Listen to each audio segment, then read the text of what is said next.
The Cape Town International Airport is reportedly experiencing jet fuel shortages. It's understood this is due to power cuts impacting the key supplier. You'll remember in December, flights were delayed at the same airport as a result of the similar problem. Well, let's speak now to editor at SA Fly magazine, editor Guy Leitch. Thank you so much for your time, Guy. We do appreciate it.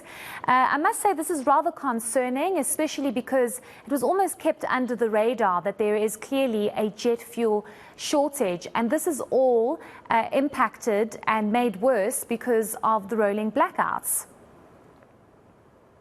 Yeah, hi Heidi. Well, the problem or the size of the problem cannot really be understated. You know, the South African economy is increasingly reliant on tourism, and the Western Cape Air Access Initiative has been a huge role model in this regard in terms of attracting airlines to come and fly to South Africa. And it's the long-haul airlines that are really affected by the shortage of jet fuel, particularly the American airlines, United and Delta, who have expanded, bought into the whole notion and provided flights direct to Cape Town. And they cannot be expected to do what is called tanker fuel, which is carry enough fuel to get them back. That's just not possible given the extreme long-haul nature of these flights. So if there's not the stability that they need to operate a regular schedule, they're simply going to give up on these routes, which will be a huge tragedy because, the tourism industry is still really struggling to get back from the COVID lockdown. We're at about 89% last figures that I saw. We're not back to 2019 levels, and these sort of fuel crises are the very last thing that we need. So, Guy, from your understanding, do you think that there's going to be an impact on domestic flights? Are we going to be seeing delays, or are we going to be seeing airlines saying, well, instead of operating 5 flights out of Cape Town, we're only going to be able to operate 2 because of the jet fuel shortage? I'd like to think that it's not going to affect the domestic flights so much. The Johannesburg gets around about 20% of its fuel from Sasol, so that won't necessarily be affected. And almost all the aircraft that are operated on these routes, particularly the Boeing 737s, can carry enough fuel to fly from Johannesburg to Cape Town and then get back to Johannesburg. So I don't foresee a serious problem with that. Of course, they might find themselves having to leave either passengers or baggage or cargo behind to allow for the extra fuel uplift. It's really the long-haul international flights that I'm most concerned about. Do you think that AXA is acting quick enough, though, Guy? Because we do know that rolling blackouts are here to stay, and it seems as though the situation is getting worse. So I think many are looking at the situation going, but why are we being told about this at the very last minute? Do you think AXA has acted quick enough and is going to act quick enough to make sure that there isn't an impact, especially on domestic and international flights? AXA is not entirely to blame for this problem in that obviously it's the fuel suppliers themselves.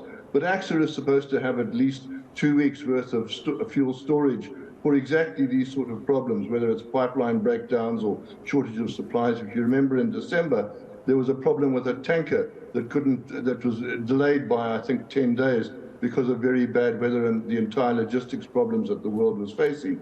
And that's why AXA needs storage. I don't know whether they ever got their storage limits up, but certainly between AXA and the fuel companies, they should be doing a better job of making sure that fuel supply is not interrupted.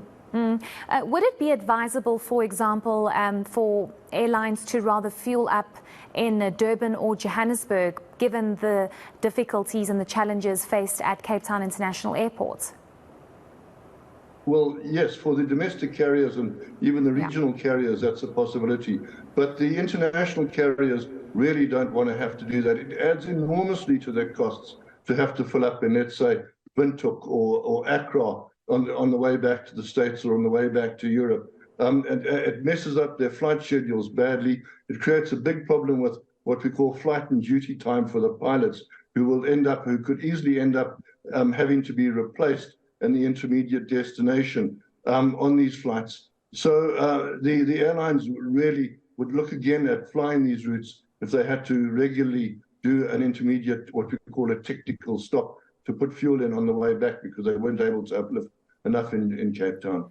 Yes, I just want, for context purposes, we did reach out to AXA and ask them to be on the show today to explain what exactly is going on. And they've just released, they just gave us a statement yesterday saying that according to AXA, the fuel suppliers have confirmed that they are working to secure additional fuel stocks, and an official notice to airmen will be issued on Friday night to request airlines to engage their suppliers and to limit uplift where required. And I think this is quite an important story, Guy, because, you know, as a traveller, as somebody that needs to get to Cape Town or wherever you're traveling, and you see these headlines saying jet shortage once again, you start to panic. Is there a need to panic, or do you think AXA will have the situation under control and they'll try and make sure that there's not too much of an impact?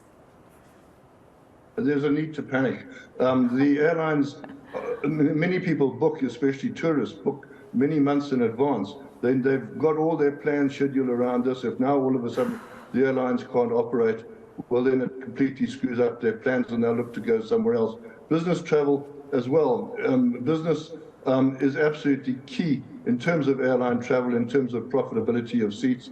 And it's the airlines that provide a massive multiplier effect to the economy in the order of, for every dollar spent on an airline ticket, IATA shows that there's as much as $30 additional of value created in the broader economies. If we lose that sort of business travel as well because of these logistical problems with fuel supply, it will do enormous harm to the economy. As I said in the intro, we can't underestimate or understate the size of the problem. These little logistic failures are costing the economy.